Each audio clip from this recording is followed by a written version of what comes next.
to decide on that transform,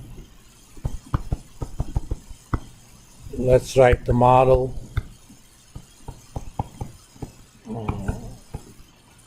for the stock price movement.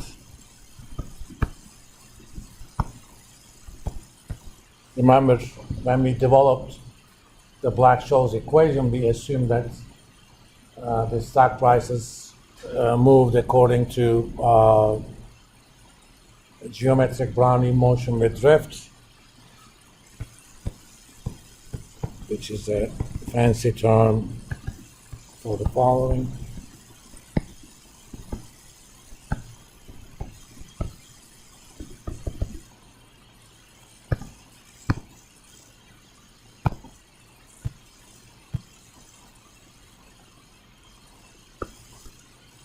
So ds, or let's call it delta S,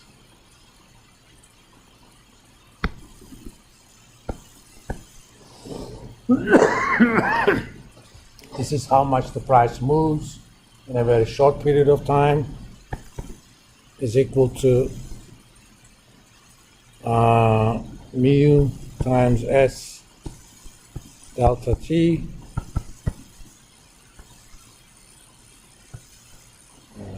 delta Z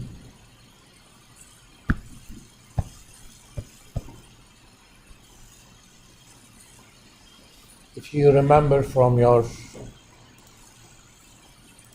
first day,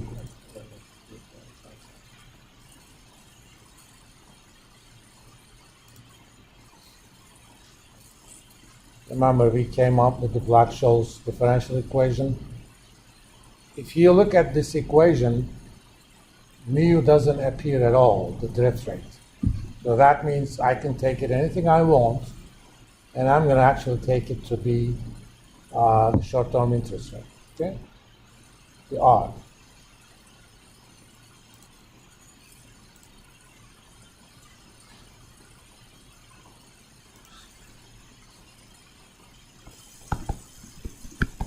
Since the generic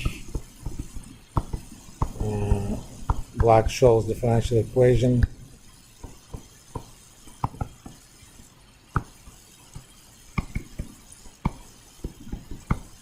does not have mu, we can take mu anything we want,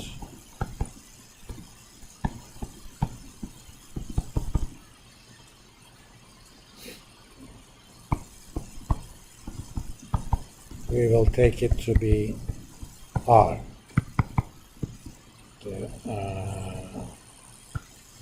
continuously compounded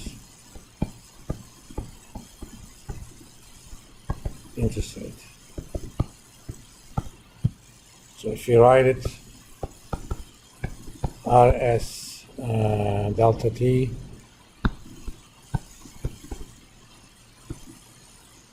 plus sigma S delta Z. Remember, delta Z is the normal distribution with a mean 0 and standard deviation of square root of delta T. So-called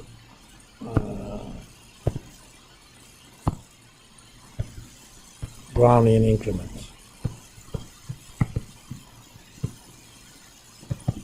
It's basically the random term that comes to the stock price process. You know, random things happen, news come in.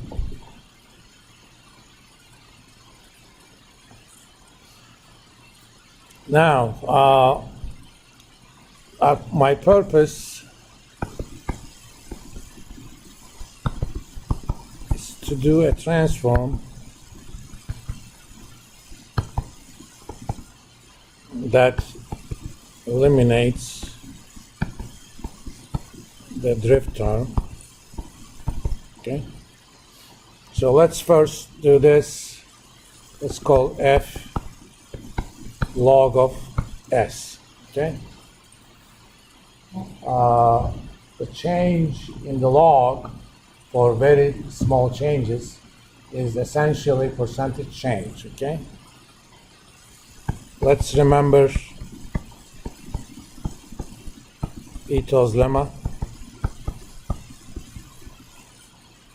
because I want delta F now. Ito's lemma is going to give me that term.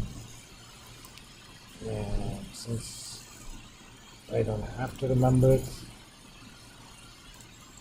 because we written it somewhere else before.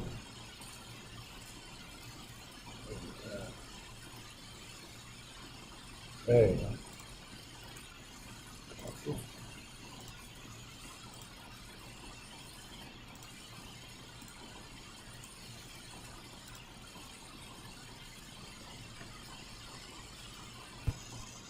So in this case, let me go back to white again. Delta F is going to be derivative of that function, the logarithm with respect to time. It doesn't depend upon it explicitly, so that's 0. So partial F, partial T is 0.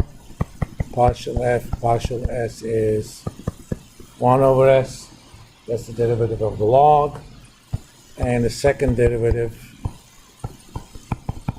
minus 1 over S squared. Okay? So the first part is 0. Mu is R times partial F, partial X. Mu is R times S, I'm sorry, times 1 over S. That's the derivative. Oh, let me write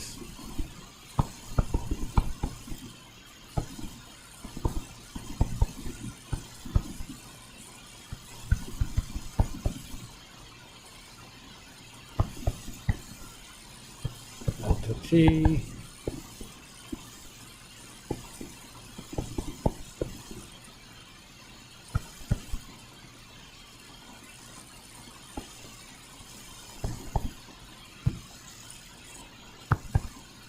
so that's R times S. This one is 1 over S, 1 over 2 sigma square X squared.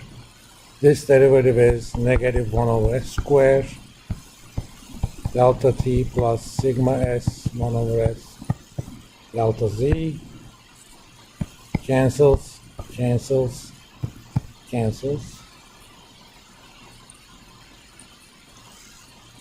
So this whole thing is R plus, R minus, I'm sorry, 1 over 2 sigma square plus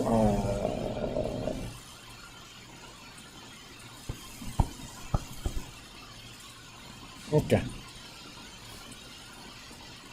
Now I still have this term, but if let's call G equals F minus R minus 1/2 sigma squared delta T, okay?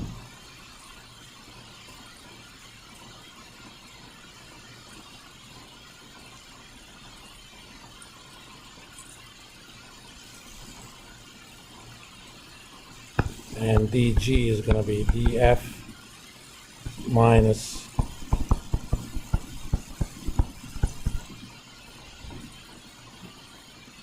since there is no nonlinearity, we don't have to worry about Ito's lemma.